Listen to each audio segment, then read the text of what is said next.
Aloha everyone, it's Jessica Oyanagi with Home Sweet Maui Realty, and I'm here today to share a video with you about the costs associated with managing and owning a vacation rental on the island of Maui. If you've never watched one of my videos before, I love to share my Maui life with you on IGTV and YouTube. And I also like to create videos like this one where I share education and information with potential home buyers. If you find value in this video, if you could give me a like and hit that subscribe button, I would really appreciate it.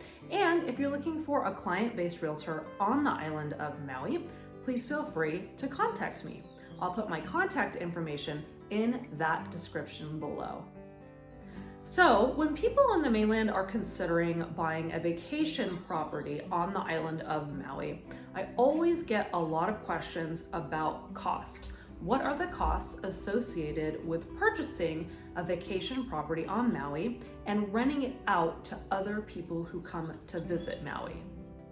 So I have three main costs that I'd like to share with you that I associate with the purchase of a vacation property on the island of Maui.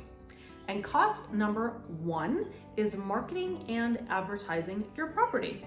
So, a lot of people, when they go to purchase a vacation property, hopefully they have the opportunity to look at the profit and loss statements from the previous owners. And one thing that I always advise you look at would be how much were they spending on marketing and advertising the property to other potential vacationers. And this could include, having professional photos of the property taken, posting it, I don't know where you'd like to advertise it. It could be, through websites, or having possibly a marketing and advertising company or like a management company help provide you with the cost of marketing and advertising. But basically, this is a cost that you need to consider, because if you don't market and advertise the property, then no one will know about it and no one will end up renting it. And the good news is, if it's a property that's been around for a while and you have repeat visitors or a place online that it's already being advertised, there's a lot of property management companies that already kind of have the formula, right, put in place for you.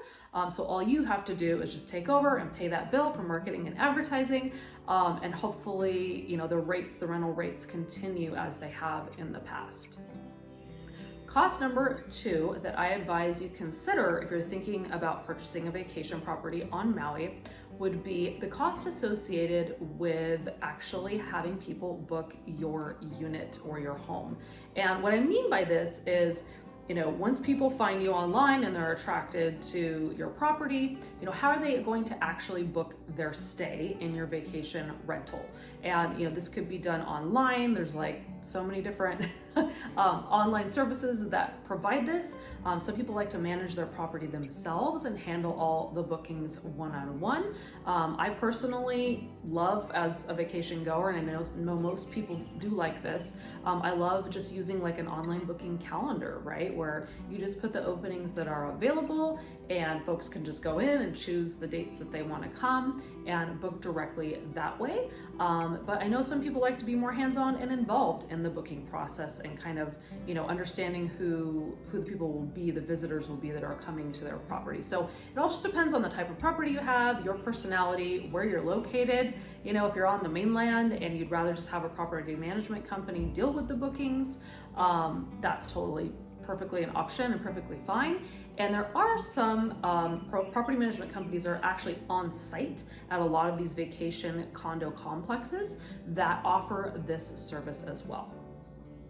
And the third main cost that I think most people don't consider when they're thinking about buying a vacation property is the cost of maintenance, right? So depending upon the age of the property or the unit, if there's any upcoming maintenance that needs to be done to the interior, let's say, of the vacation condo, that's definitely something to keep in mind and budget for year in and year out. And a lot of HOAs, depending upon the complex, will have certain projects that they already have planned or are planning on doing to the property as a whole, if it's a condo complex. So usually they'll share those in advance, so you know when you go to purchase the property, what projects are coming up, how much it's going to cost you per month once the HOA begins the projects. That way you're fully educated and aware of the expenses that you could incur. I hope that these 3 basic costs are costs that maybe you didn't consider before. I think everyone just basically looks and goes, okay, this property is worth X amount, I'm gonna get a loan, and basically I'm gonna pay my mortgage every month, and I wanna see how much income is coming in from the vacation goers, from the renters, right? And make sure that the amount that's coming in on average every month covers my mortgage payment, which is fantastic. And maybe it's just a free place for you to come stay a couple weeks a year when you come to Maui. However, there are other costs to consider. So that's why I wanted to create this video. If you have any additional questions or would like to look at actual profit and loss statements from folks who've rented in the past, you can get a more detailed version. I'd be happy to share those with you. So you can contact me. I'll put my contact information in that description below. And even if you aren't looking for a realtor on the island of Maui, if you found value in this video, if you could give me a like and hit that subscribe button, I would greatly appreciate it. And the last thing I'll say, just parting words for this video, are if the things that I mentioned in this video don't sound, pleasing to you or interesting when it comes to actually managing a property, there are so many property management companies on Maui that will actually go through and calculate these costs for you and just take care of all these tasks that you have once you become a vacation home owner. So if you need any information on those property management companies, you can contact me as well. And I thank you for joining me in this video. Aloha.